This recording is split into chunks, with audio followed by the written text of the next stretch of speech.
Let's look at some key features of the Gossamer Gear ultralight trekking pole backpacking tent that they call The Two. Not the one, the one's one person tent. This is a two-person tent.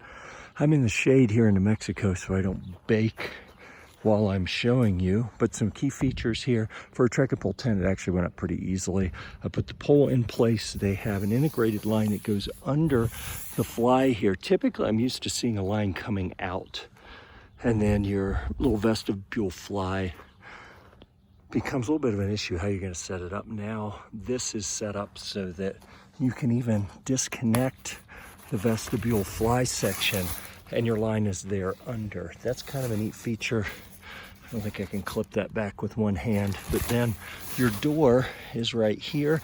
You can see where the trekking pole sits in a little pocket up top. We've got a little fastener to hold it, and then it fits in a grommet at the bottom.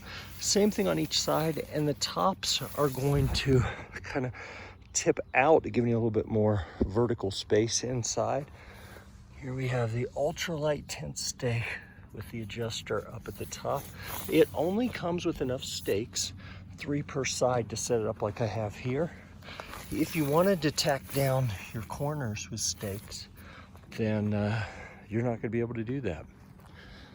With the stakes are included, you're going to have to provide additional stakes. You can see on the other side, it's the exact same setup as we saw before, where you can disconnect it. There's a door in there.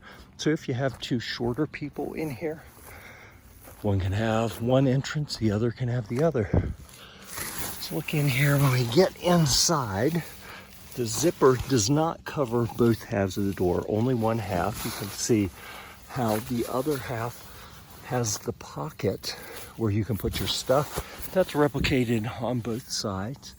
Here inside, we've got quite a bit of headroom. So again, I'm kind of tall sitting here in the middle. My head doesn't have to touch the top if I'm right here in the center, but it's a little snug at 6'4", and I don't recommend ever taking your boots in your tent like this, just because I'm shooting the video. It's a little easier to do it this way.